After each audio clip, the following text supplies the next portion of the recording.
Anasanipada. Source. Adapted from archaic translation by H. T. Francis. 526. Jakata number 526. Nalinika-jataka Lo. The land, etc. This story the master told while residing at Jetavana monastery concerning the temptation of a brother monk by the wife of his unregenerate days. And in telling the story he asked the brother by whom he had been led astray. By a former wife, said he. Truly, brother, the master said, she works mischief for you. Of old it was owing to her that you fell away from mystic meditation and were mightily destroyed. And so saying he told a story of the past. Once upon a time, when Brahmadatta ruled in Benares, the Bodhisattva was born of a wealthy family in the Brahmins of the north. And when he had come of age and had been trained in all the arts, he adopted the ascetic life, and after developing supernatural powers by the exercise of mystic meditation he took up his dwelling in the Himalayas. Exactly in the same way as told in the *1. Alambusa Bertha Do conceived by him and brought on a son who was called Isis Inga. Now when he was grown up, his father admitted him to holy orders, asceticism, and had him instructed in the rites inducing mystic meditation. In no long time he developed by this means supernatural faculties and enjoyed the bliss of ecstasy, trance, in the region of the Himalayas, and by mortification of the senses he became a sage of such severe austerity that the dwelling of Sakka, Indra, was shaken by the power of his virtue. Sakka, Indra, with insight, discovered the cause of it, and thinking, I will find a way to break down his virtue. For the space of 3 years he stopped rain from falling in the kingdom of Kasi. And the country became as it were scorched up, and when no crops came to perfection, the people under the stress of famine gathered themselves together in the palace yard and rebuked the king. Taking his stand at an open window, he asked what was the matter. Your Majesty, they said, for 3 years no rain has fallen from heaven, and the whole kingdom is burned up and the people are suffering greatly. Cause rain to fall, sire. The king, taking upon him moral vows and observing a fast, yet failed to bring down the rain. It was then that Sakka, Indra, at midnight entered the royal chamber and illuminating it all round was seen to stand in mid-air. The king on seeing him asked, Who are you? I am Sakka, Indra, he said. For which reason are you come? Does rain fall in your realm, sire? No, it does not rain. Do you know why it does not rain? I do not know. In the Himalaya country, sire, dwells an ascetic named Isis Inga, who from the mortification of his senses is severely austere. He constantly, when it begins to rain, looks up at the sky in a rage and so the rain ceases. What then is to be done now? Should his virtue be broken down, it will rain. But who is able to overcome his virtue? Your daughter, sire, Nalinika can do it. Summon her here and ask her to go to such and such a place and make a breach in the virtue of the ascetic. And, having thus advised the king, Sakka, Indra, returned to his own dwelling. On the next day the king took advice with his courtiers and summoning his daughter addressed her in the first stanza. Lo! The land lies scorched and ruined and my realm sinks to decay. Go, Nalinika, and, please, bring this Brahmin under your sway. On hearing this she repeated a second stanza. How shall I endure this hardship, how, midst elephants astray? Through the glades of the forest shall I safely guide my way? Then the king repeated 2 stanzas. Seek your happy home, my daughter, and from there without delay. In a chariot of wood so deftly framed ride you upon your way. Horses, elephants, and footmen go, worn with brave dress. And with charm of beauty quickly you shall bring him under your sway. Thus for the protection of his realm did he talk with his daughter even of such things as should not be spoken of in words. and she readily lent an ear to his proposals. Then, after giving her all that she required, he sent her away with his ministers. They went to the frontier and, after pitching their camp there, they had the princess conveyed by a road pointed out to them by some foresters, and at break of day, entering the Himalaya country, they arrived at a spot close to the ascetic's hermitage. At this very moment the bodhisattva, leaving his son behind in the hermitage, had gone into the forest to gather wild fruits. The foresters themselves approached the hermitage and, standing where they could see it, they pointed it out to Nalinika and repeated 2 stanzas. With plantain noticed, midst budhha trees so green. Lo! Isisinga's pretty hut is seen. The smoke, I think, arises from the flame, nursed by that sage of wonder-working fame. And the king's ministers at the very moment when the bodhisattva had gone into the forest surrounded the hermitage and set a watch over it, and making the princess adopt the disguise of an ascetic, and dressing her in an outer and inner garment of beautiful bark adorned with all manner of ornaments, they asked her to take in her hand a painted ball tied to a string and sent her into the hermitage grounds, while they themselves stood on guard outside. So playing with her ball she entered the enclosure.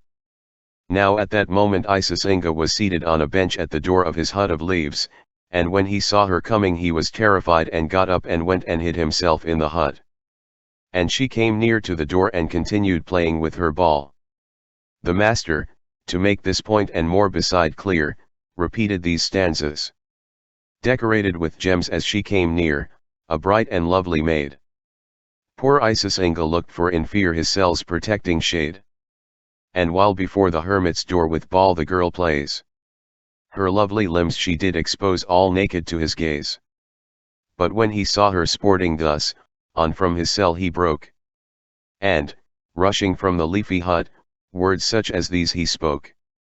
Fruit of what tree may this, sir, be, that however far it is tossed, it will still return to you again and never more is lost? Then she telling him of the tree spoke this stanza. Mount Gandhamadana, the home in which I dwell, can boast of many a tree with fruit may be such that though far it is tossed, it will still return to me again and never more is lost. Thus did she speak falsely, but he believed her, and thinking it was an ascetic he greeted her kindly and uttered this stanza. Please, holy sir, come in and take a seat. Accept some food and water for your feet, and resting here for some time enjoy with me such roots and berries as I offer you. Asterisk 2. Being an ingenuous youth and never having seen a woman before he was led to believe the extraordinary story she told him, and through her seductions his virtue was overcome and his mystic meditation trance broken off. After enjoying himself with her till he was tired, he at length swiftly moved on and finding his way down to the tank he bathed and, when his fatigue had passed off, he returned and sat in his hut. And once more, still believing her to be an ascetic, he asked where she lived, and spoke this stanza. By what road here have you come? And do you love your woodland home? Can roots and berries hunger stay? And how escapest you beasts of prey? Then Nalinika recited 4 stanzas. North of this the Khema flows, straight from Himalayan snows. On its bank, a charming spot, may be seen my hermit cot. Mango, tilak, sal full grown, cassia, trumpet flower full blown, all with song of elves reverberate. Here my home, sir, may be found. Here with dates and roots, I think, every kind of fruit is seen. It is a bright-colored and fragrant spot that has fallen to my lot. Roots and berries here many, sweet and fair and delicious found. But I fear, should robbers come, they'll plunder my happy home.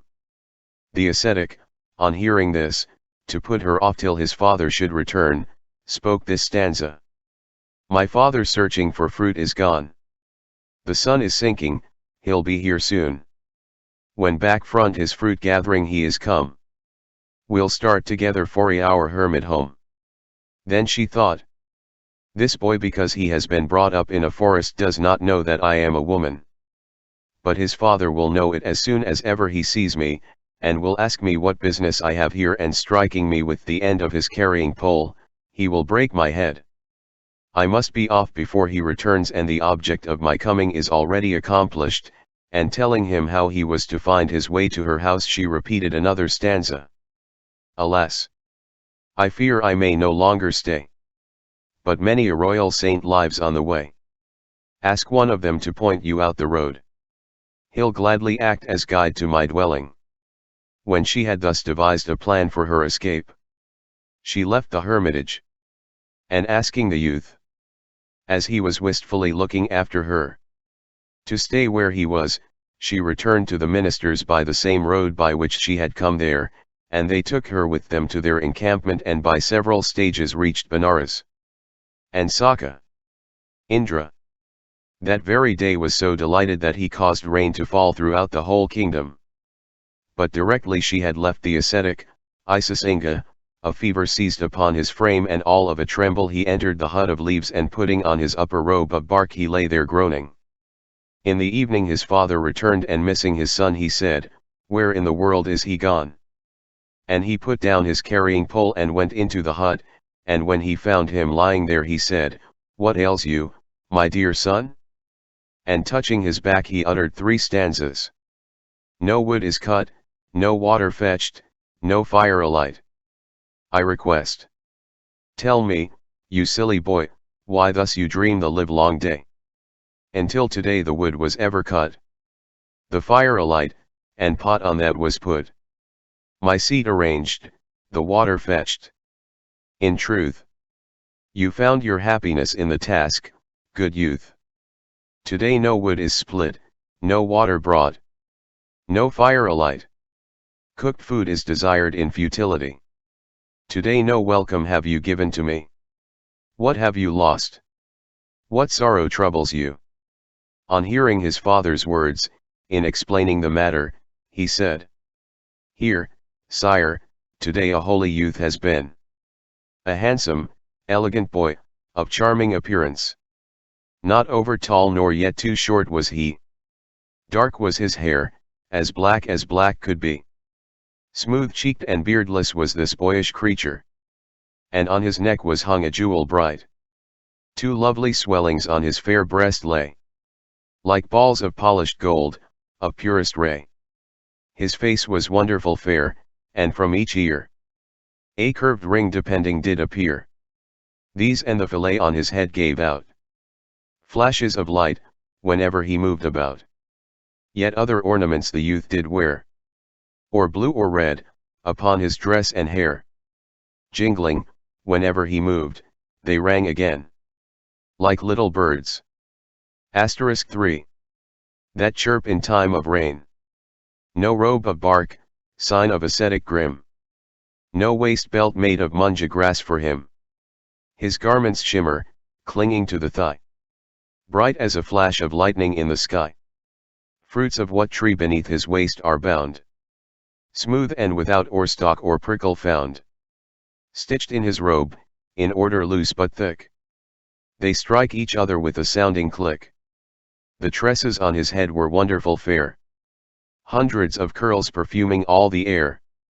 These locks just parted in the midst had he. Dressed even as his would that my hair might be. But when his locks he did by some chance unbind, and loose in all their beauty to the wind, their fragrance filled our home midst forest trees, like scent of lotus carried along the breeze. His very dust was fair to look upon, his person quite unlike that of your son. It breathed on odors wafted everywhere, like shrubs ablossom in the summer air. His fruit so bright and fair, of varied color. Afar from him upon the ground he throw, yet back to him it would always return. What fruit it is I gladly from you would learn. His teeth in even rows, so pure and white, compete with the choicest pearls, a lovely sight. Whenever he opes his lips, how charming it is. No food like ours, roots and foul potherbs, his voice so soft and smooth, yet firm and clear. in gentle accents fell upon the ear. It pierced me to the heart. So sweet a note never issued from melodious cuckoo's throat. Its tone I thought subdued, pitched far too low. For one practicing holy tradition, I think.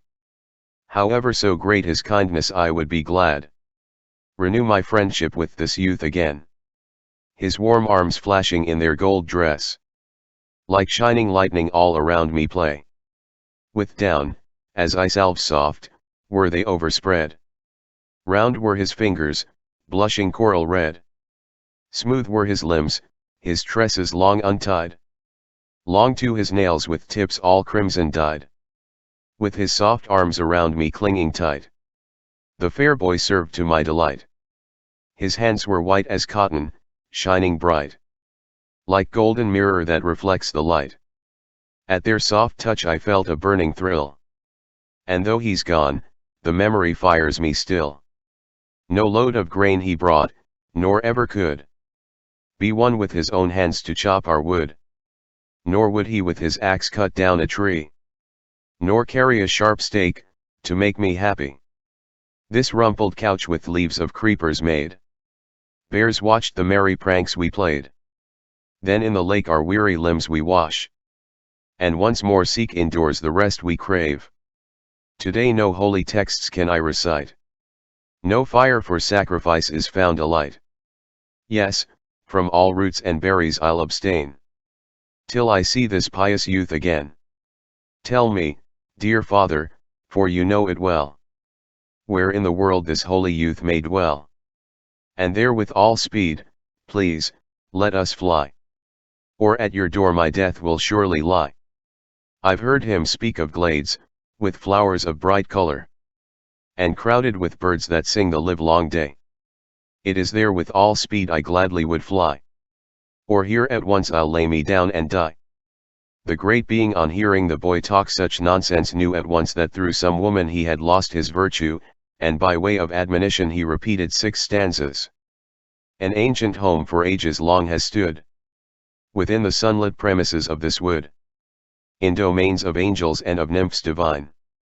This feeling of unrest should never be yours. Friendships exist and then they cease to be. Each one shows love to his own family.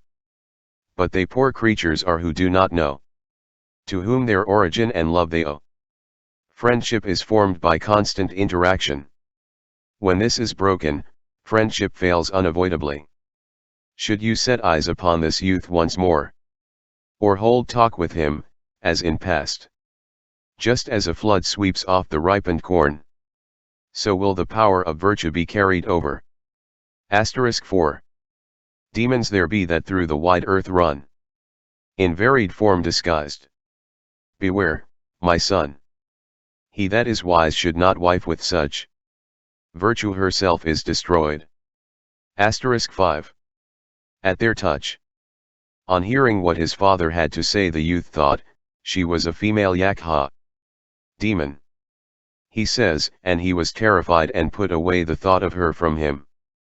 Then he asked his father's pardon, saying, Forgive me, dear father, I will not leave this spot. And his father comforted him, saying, Come, my boy, cultivate charity, pity, sympathy and equanimity, and he proclaimed to him the attainment of the perfect states. And the son walked accordingly in that and once more developed mystic meditation. Trance. The master, having finished his lesson, revealed the truths and identified the birth. At the conclusion of the truths, the backsliding brother, monk, was established in the fruition of the first path, trance. At that time the wife of his unregenerate days was Nalinika, the backsliding brother was Isasinga, and I myself was the father.